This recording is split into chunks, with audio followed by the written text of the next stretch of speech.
Welcome YouTubers to the Front Engine Dragster Life in the Shop channel.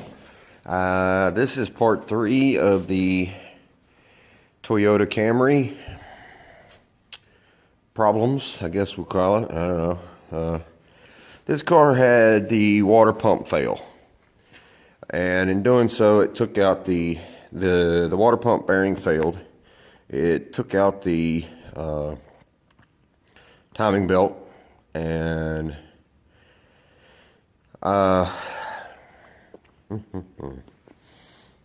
a few other little odds and ends. You know, the oil pan was leaking. The previous owner was complaining that it had no heat, which I found that to be the thermostat was stuck in the open position for however long, I don't know.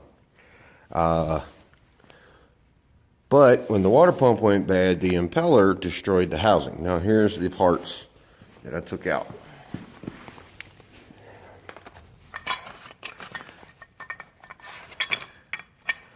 As you can tell, there's nothing left in there for a bearing or anything. So, and then right here is the housing. And as you can tell, it really chewed that up. Now, I probably could have got away with reusing this, maybe, but I'm not in the habit of doing stuff like that. It's that's how some things can come back to bite you.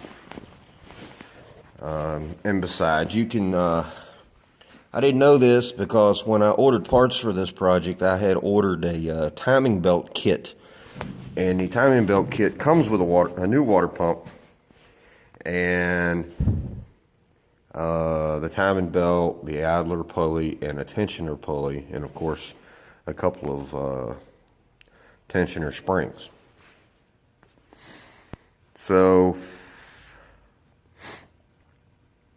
I went that route, and I kind of jumped the gun when I ordered parts and had them delivered because at that time I didn't realize, see, the water pump was still bolted in the housing. So anyway, so I had to call back and order the water pump housing.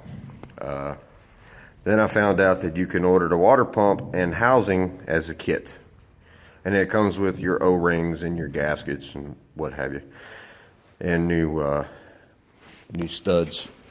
You got 2 studs here for one of the heater core hoses lines, and then of course your thermostat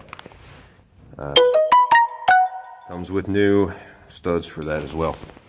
Now, on the last video, I said that I was pretty much done with this project because I had found bearing material right on the nose of the crankshaft, right up against the main bearing. Now, see, I had to put an oil pump in this car too, and it's a good thing I did because I somehow managed to find some of the ball bearings that were once a part of the water pump.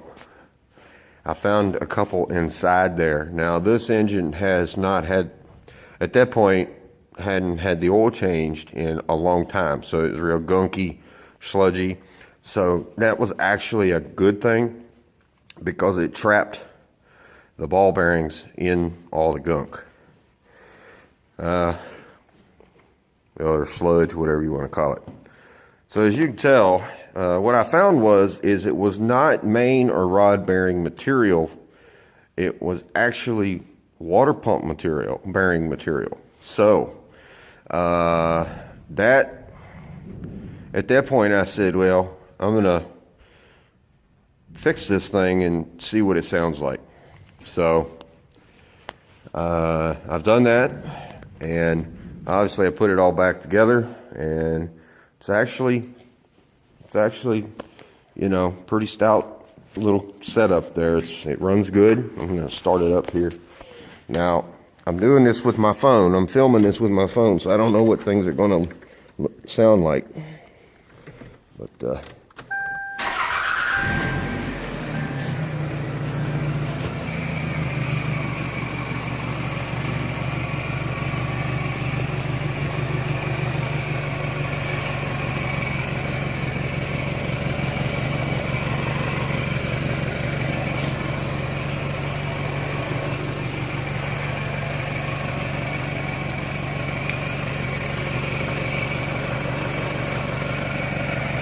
the power steering pump. Any of you that own these Toyota Camrys, you know that the reservoir is here, and you have that hose right there that runs down past the engine, you know, in front of the timing cover and down, because the power steering pump itself is way down in there, and it's down under the engine. I'm not gonna show you, it's not, you know where it is. And this filler hose has an O-ring, goes to a fitting on the side of the pump that is held in by a 11mm screw or bolt. And on that fitting is an O-ring. And these things leak at the O-ring. And this one was leaking, so I had to fix that, replace the O-ring, and that seems to have stopped that.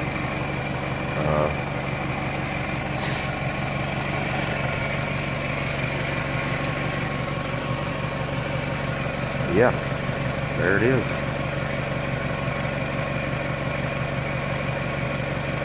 All back together. I had a few wires showing here. All the factory loom has disappeared. I'm going to rewrap that, I guess. I don't know.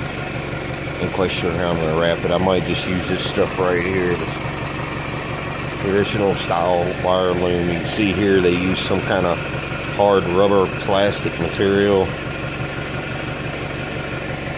Almost shrink wrap, I don't know.